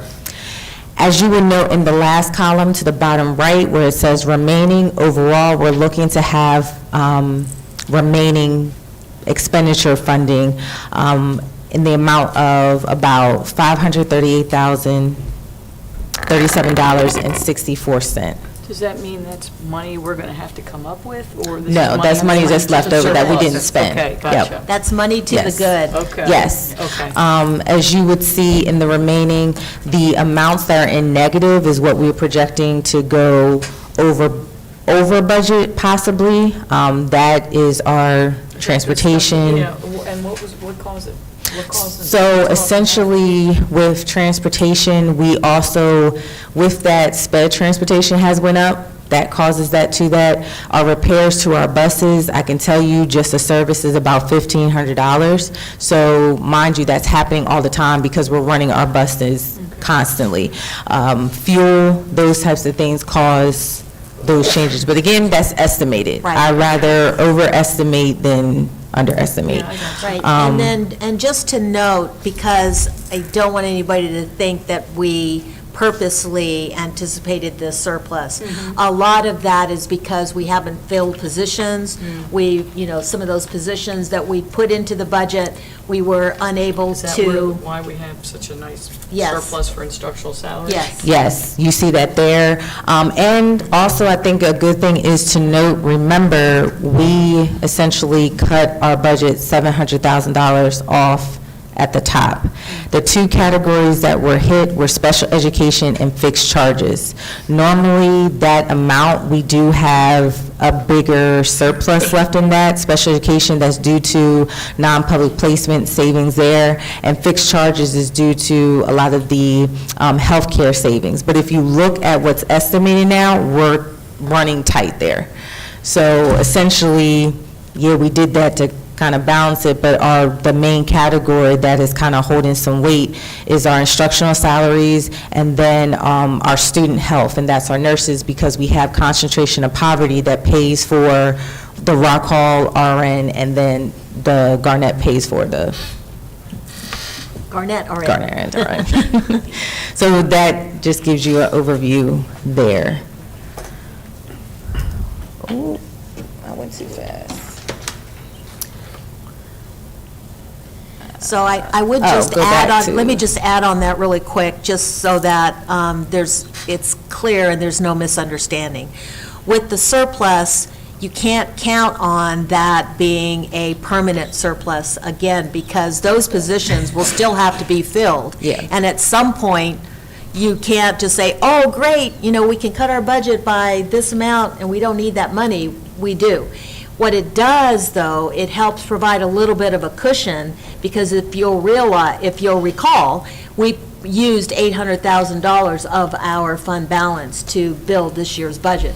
So that gives us and buys us a little bit more time to see how things sort out with the legislature as well. So that is positive in itself, and so that's something that we can look forward to as we build our budget for next year. And to follow up what Dr. Couch just stated, this slide, I believe, is good news. So essentially, with our fund balance projection, given our revenue and our expenditures that we are estimating to receive, we would have an estimated fund balance as of fiscal year '24, $591,330.06. Now, we've already said we were going to use $800,000 in fund balance. Our estimated for fiscal year '24 is $591, meaning that essentially we are estimating that we're going to have to use $208,000 of that $800. But mind you, this is raw. This is without recode. So at the end, we do have grants where we move the fixed charges for benefits for our employees. So honestly, I'm anticipating that we won't even have to touch into the $800,000, that we will have the savings through our grant fundings and different recodes, because a lot of things we don't do in the middle of the year because we kind of so small. We wait till year end to do our major recodes, and so that's good news. And what that does is build some financial stability moving forward, and that's what we want to look at, because as you know, building a budget with fund balance is a bad idea for long-term stability. And before we end, I just want to give a shout out to our school secretaries and those, and our secretaries at central office, because they're pretty much the ones that houses everyone's, leadership's budget. So I do applaud them for working together, understanding, being patient, and everyone coming together to help us save money and get through this rough time. Hopefully, it's going to be some sunlight at the end of the tunnel. Yes. Thank you to everyone. Thank you, Ms. Stewart. Thank you. That was for information purposes only. The next item on the agenda is the fiscal year 2025 budget calendar. Yes, it's that time of year. Yes, it is. She was sitting down. I was like, why are you sitting down? I didn't catch you. I wanted to see how fast you could get back up. She thought she was done. All right. She's not. Okay. I think this is the last thing that I have. No, you have extra pay for activity. I think that's Dan. Oh, That's okay. Dan. All right. Go ahead, sorry. So we have our proposed fiscal year 2025 budget calendar. This is similar to the budget calendar that we've have been doing for the last couple of years. Noting that February the 12th will be the start of the superintendent budget discussion. Looking forward, we're looking for the superintendent to present her budget April 8th, and then getting approval from the board May 13th. So all the in-between dates is just for, you know, Placeholders. Yeah, so. All that is placeholder. Those are placeholders for the county presentations? No, or we never know we what don't the even have count, any? no, we Yeah. don't ever Okay. know that. They, No. they tell us, this is placeholder for the For work us. that we have to do as a board. And so we can always adjust those, but we just looked at what we've been doing traditionally and just tried to put a placeholder so that you would have that on your radar, if you will. And February 12th is a regular scheduled board meeting, so it's Yeah. not like that's a special meeting. But I know there's other work that has to be done, and if we can kind of combine those with some of the work that you're doing with the search and whatnot, then I would say that might be good things to do, too. I mean, trying to, utilize your time wisely. But, so that's, we have to tentatively approve this calendar, and that's what we're asking you to do. Okay, the administration is requesting board approval for the fiscal year 2025 proposed budget calendar. Do we have a motion to approve? I'll make a motion to approve. Ms. Sullivan has the motion. Do we have a second? I'll second it. Second by Ms. Dorsey. Any further comments or questions? Hearing none, we'll go ahead and call for the vote. All those in favor? Aye. Aye. Opposed? Hearing no opposition, the motion passes. Thank you, Ms. Stewart. Moving on to Procedure 100-21, extra pay for extra duty, Mr. Hushen. Thank you, President Getz, school board members, Dr. Couch.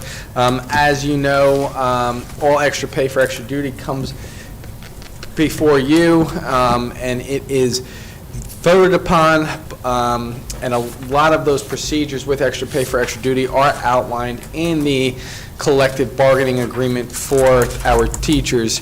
But what we did not have written was the process that happens before and what happens after. So everything that you have in front of you that is in red is just outlining that process, and it is for information only tonight. Okay, thank you very much. Appreciate it. Thank Can you, I Ms. just Hushen. make, I just want to make Please. a comment that there was a lot of red, and I think it's a good idea to have all of that written down, just so that we know how it works out. So thank you very much for that. You're welcome. Thank you. Okay, the next item is the Board of Education handbook. The never-ending Dr. handbook. Couch, Yes. Okay, so I made those changes that we talked about at the last board meeting, and I integrated them into the handbook. They are, the changes are in red. We added, as we talked about, Mr. Constance looked through and looked through the handbook and adjusted some of the notations on law and regulation, so that's in there. And then we added the aspect or the addition to the student board member and email communications. So we added that in there as well, but nothing else has changed. Yeah, I noticed, so part of the same thing, that the collective we, over the years, had overlooked was it the ANS? Yeah, And that's on another there. thing that I'd never thought about was the bus contractors. So I noticed both of those had been added, so thank you very Yes. much for that. I didn't even think about the bus drivers. Yeah, I did. I was like, oh, that Yeah. should be on there too. Yeah.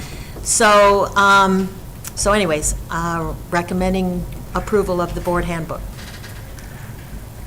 Okay, administration is recommending board approval of the Board of Education handbook. Is there a motion to approve? I'll make that motion. Ms. McGee has the motion. Do we have a second? I'll second it. Second by Mr. Rhodes. Any further comments or questions?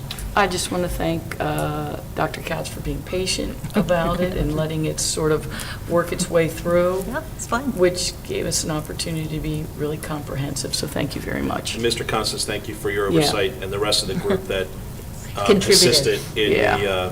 the never-ending document. Yeah. Celebration. And I mean that in a very nice way. Yes. So we have a motion. I believe we have a second. Did I get the second? Aye. Mr. Rhodes. Mr. Rhodes seconded. has a second. Thank you. Yep. Any additional comments or questions? Okay, hearing none, we'll go ahead and call for the vote. All those in favor? Aye. Aye. Opposed?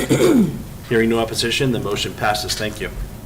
The next item on the agenda is policy KK, school visitor. This is for information only. Right, and we talked about this at the last board meeting, that you all wanted me to bring this back for consideration and discussion.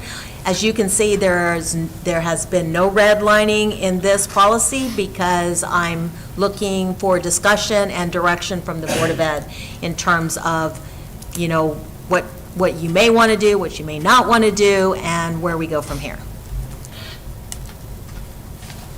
If there are any comments or questions at this time, let's go ahead and, I have some comments. I would like to be able to visit the schools without a 2-day notice. And that's in here. I think Excuse me. that if we see something going on at a school, hear about something, we should be able to go in and sign in and be able to find out what's going on without disrupting anything, or at least have that opportunity. Because right now, it looks like we don't. We have to give 2 days, and I don't like that. I don't think that's right, because I don't know, last year, the middle school situation came up. I got a call from someone in town that suggested there's a whole bunch of disruptions going on at the middle school, and I was instructed I should go see the resource officer, and I did that, and I saw what was going on.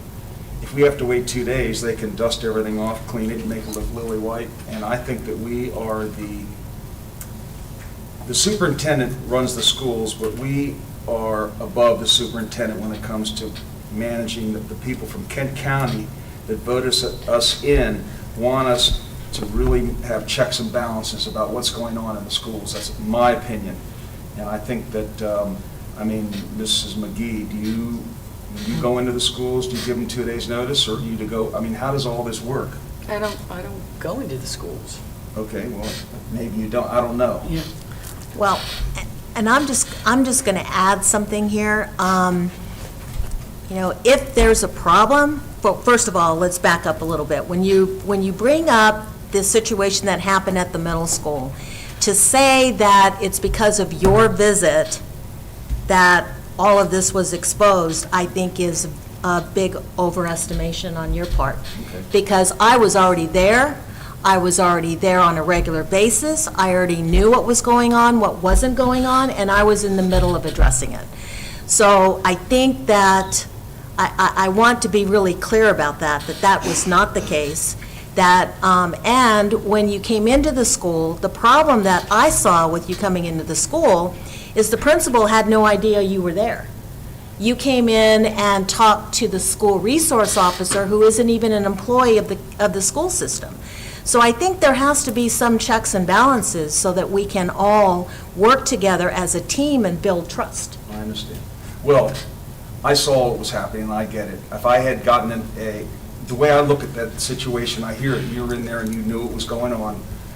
But if I had made an appointment, I wouldn't have seen what I saw, the kids yelling, screaming at the TV. I don't think I would have seen it, but maybe I would have, who knows? My intention is not to go into the schools and disrupt the classes, but I think, as I mentioned before, in my business, if someone comes in from OSHA or something, I'm not going to give them a 2-day notice. If they want to come in, they want to see the school.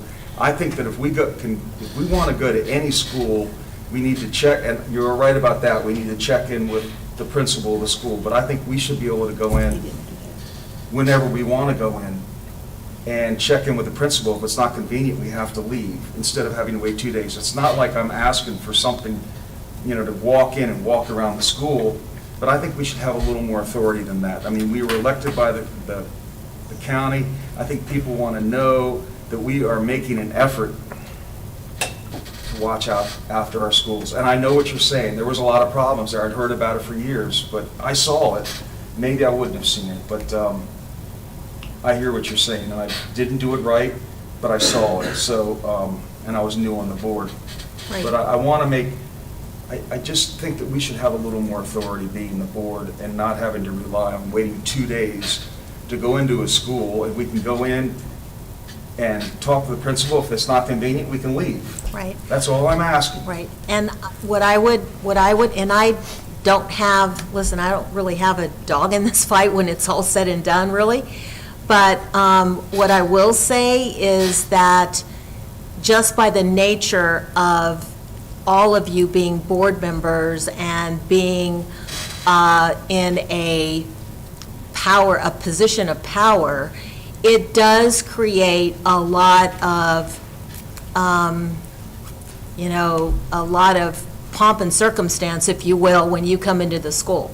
So the principal obviously is going to know that you're there, and you come in, just come in unexpectedly and say, hey, I want to visit your school.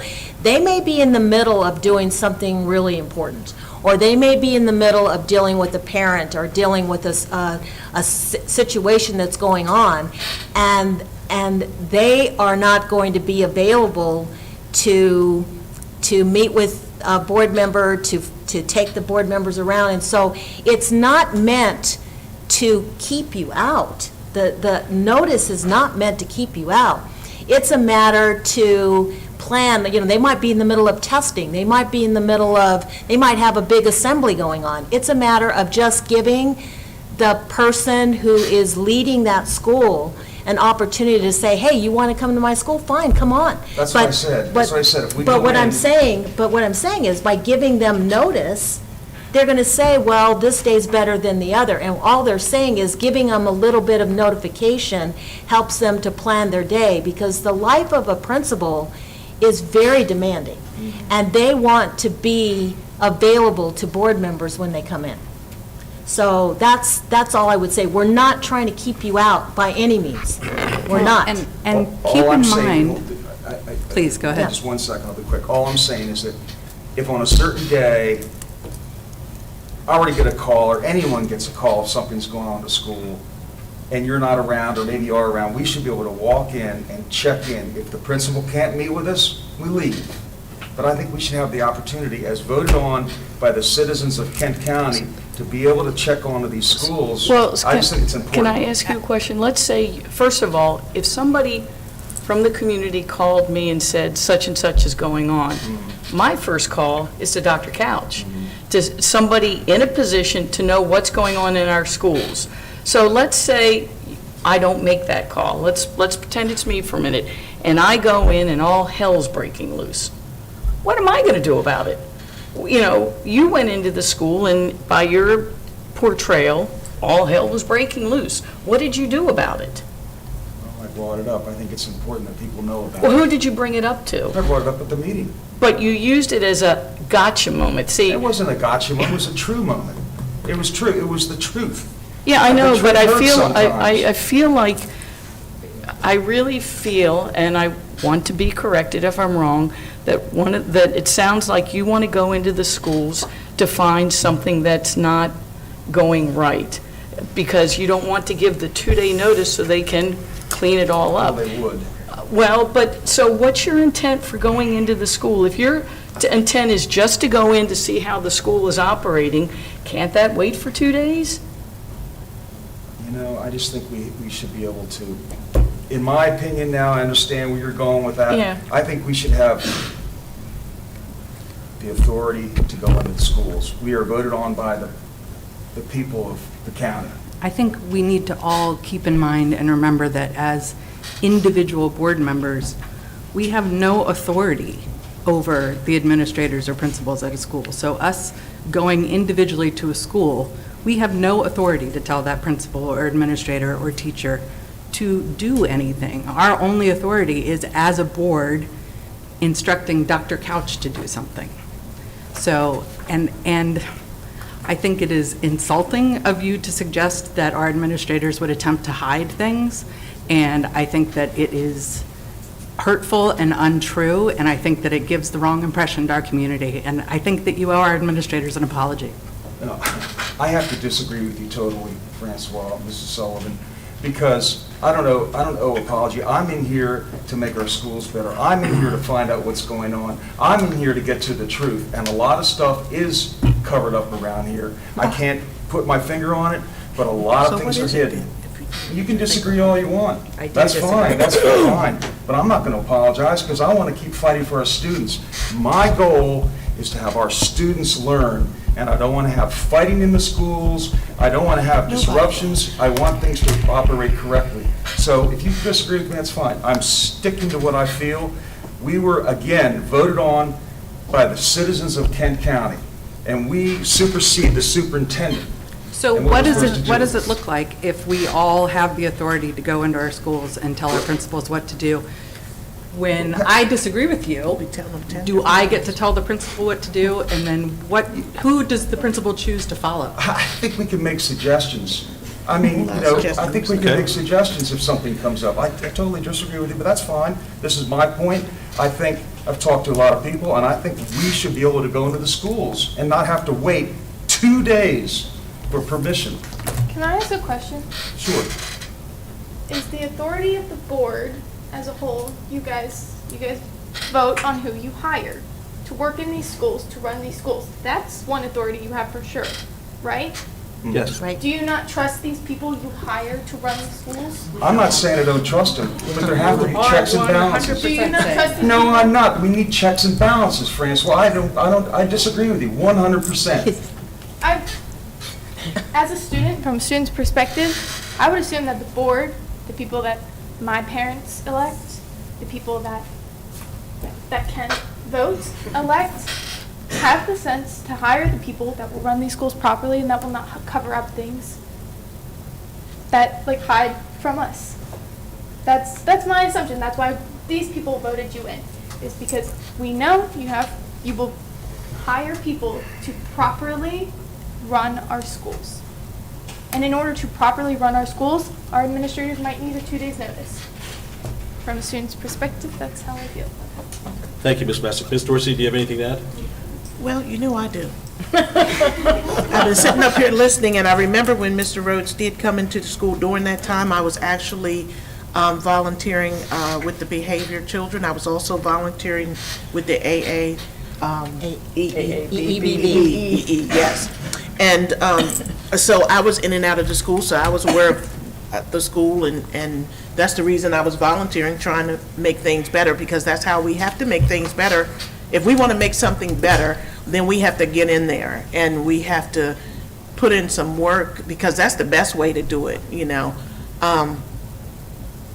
So I'm going to say that, I mean, I just don't feel like that anything was being covered up, because everything was known. I knew it. They were trying to do things better. There were some people coming from the board who was even helping out and different things like that. But I just don't see where people were trying to be underhanded, because before all this other stuff happened, I could go into the school. And like I said, I'd signed up to be a volunteer, so, you know, they didn't have a problem, even though I was a board member. Then because I was that volunteer and I was working with that program, then I did not have to wait 2 days in order to be a part of that program when I was scheduled to go, or we had something going on, or I said I wanted to come in, I just would come in. The year before that, of course, I could come in anytime. They even told me I could help them in the lunchroom if I wanted to, and I was not a part of the board, but I was I was concerned. I'm not a parent of anyone in the school, but I am a grandparent, so I've always, you know, been involved with the school. So, I mean, I'm just saying, I just don't think that's the problem, that anyone's trying to keep anything undercover. We're all just really trying to address these problems and get them solved without kind of jumping on certain people like the administrative staff. I like what Maddie.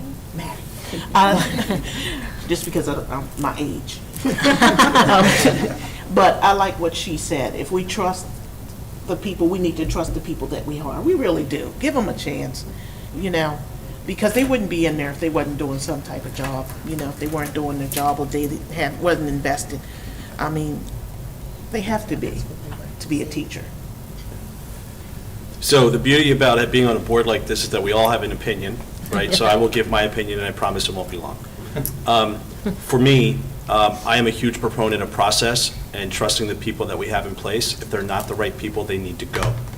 My role on this board is to do what I've told my kids for a very long time, is that my job as a parent is to clear the runway.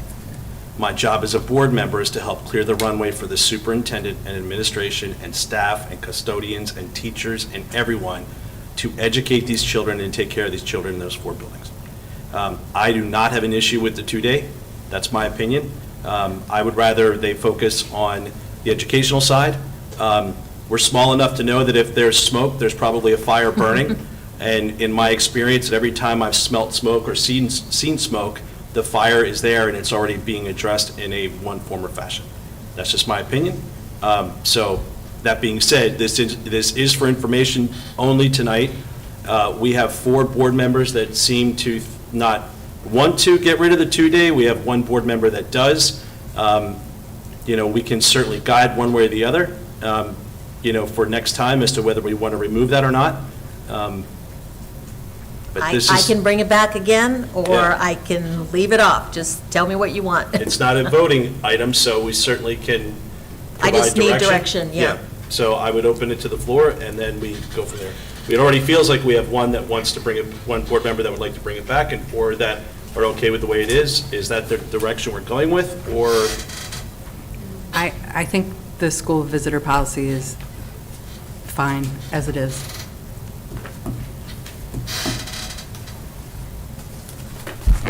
I don't have a problem with it either. I have one question, Dr. Couch. What was the school visitor policy before it was changed? What was the major change made in it last year? I sent that to you in an Yeah, email. okay, what was the main change? I don't have it in front of me, Okay. but the 2-day was not changed. The 2-day was in there. Okay. Okay, so this is for information only. Certainly, I would propose not bringing it back, but that's now 3.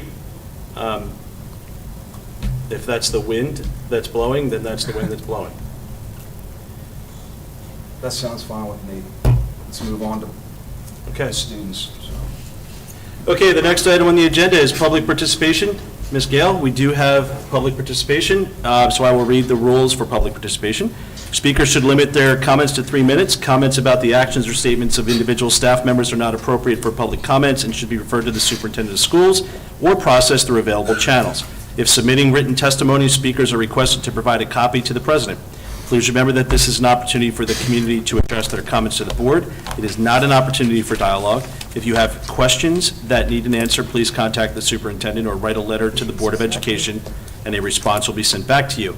I will be timing the public participation for 3 minutes. At 30 seconds, I will speak and let you know you have 30 seconds, and then we will close at exactly 3 minutes. The public participant this evening is Mr. Dan DeVillio from KCPS. Now I feel bad for making you go through the whole thing. It's just me. You're on the clock. With this being the end of a long meeting, I'll be brief. Dr. Couch, with your announcement tonight, I just wanted to say thank you for everything you've done for our school system, and we'll certainly be making the most of these next 6 months with you still at the helm here. So thank you for everything. Thank you. Thanks. Thank you, Mr. DeVillio.